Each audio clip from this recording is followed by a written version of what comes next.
සුබ දවසක් වේවා ඔයාලා හැමෝටම. ඔන්න අදත් Life with Vidu YouTube channel එකෙන් ඔයාලට අලුත් වීඩියෝ එකක් අරගෙන ආවා. මේ දවස්වල viral වෙන Greek yogurt වලින් හදන cheese cake එක තමයි මම අද හදන්න යන්නේ. ඒකට මම දෙන්නෙක්ට ඇති ප්‍රමාණයට හදාගන්න gram 150 Greek yogurt දෙකකුයි Biscoff biscuit packet එකකුයි මට හිතුණා මේකට උඩින් topping එකක් දැම්මනම් හොඳයි කියලා. මොකද Greek yogurt වල රසට මට එච්චර සෙට් නැති නිසා. ඒ නිසා මම ගත්තා strawberry jam එකක්.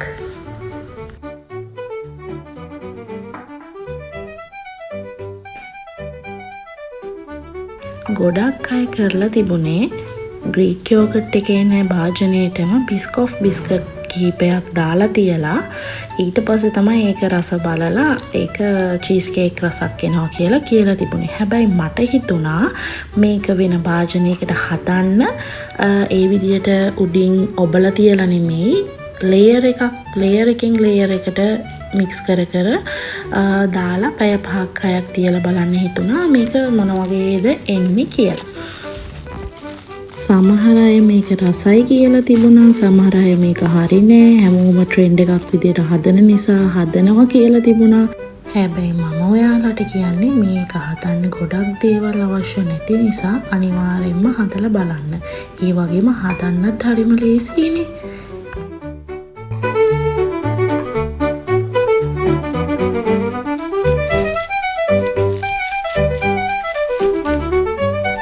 මෙන්න මේ විදියට මම ගත්ත බෝල් එකට Greek yogurt layer එකයි Biscoff biscuit එකෙන් layer එකයි ගානේ මගේ බෝල් එක පිරෙනකම්ම දාගත්තා.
ඊට පස්සේ බිස්කට් දෙකක් වැඩිපුර ඉතුරු වෙච්ච නිසා මම කරේ Greek yogurt එක උඩටත් බිස්කට් දෙකක් කුඩු කරලා දැම්මා.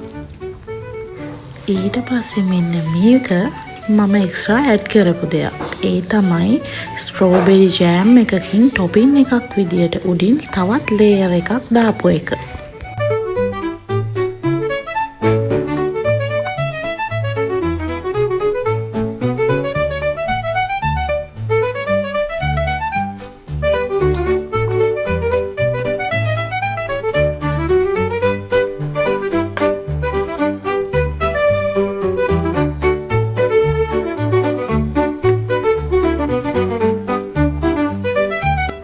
ඔන්න දැන් තමයි අමාරුම පාර්ට් එක.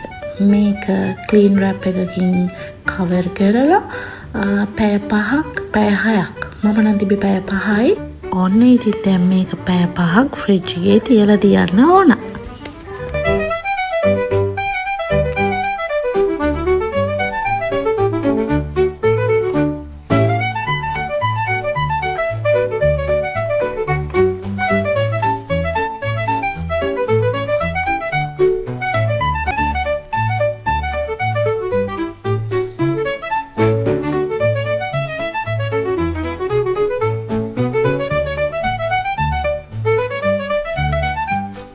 අපේ චීස් කේක් එකේ රස බලන වෙලාව.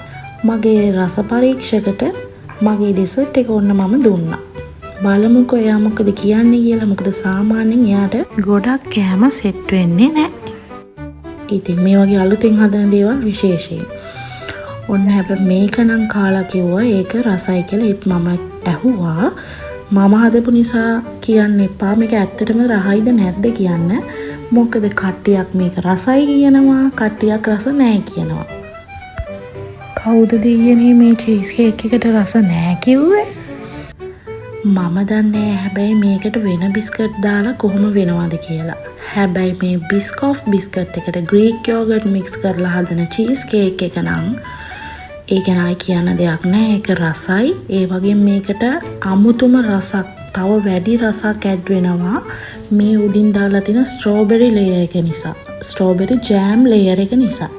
මම කියන්නේ හදන කෙනෙක් අනිවාර්යෙන්ම මේකට ස්ට්‍රෝබෙරි හරි මොකක් හරි තමන් කැමති ෆ්ලේවර් එකකින් ජෑම් ලේයර් එකකුත් දාලම ගත්තා නම් හොඳටම හොඳයි.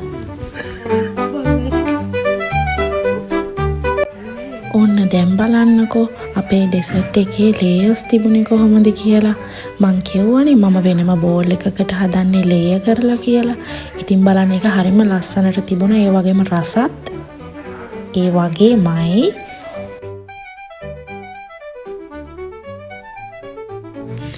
අවසානය මේ වගේ වෙන්න නම් මේ ඩෙසර්ට් එක රස වෙන්නම ඕන. ඒ නිසා අනිවාර්යෙන්ම ඔයාලත් මේක හදලා බලන්න.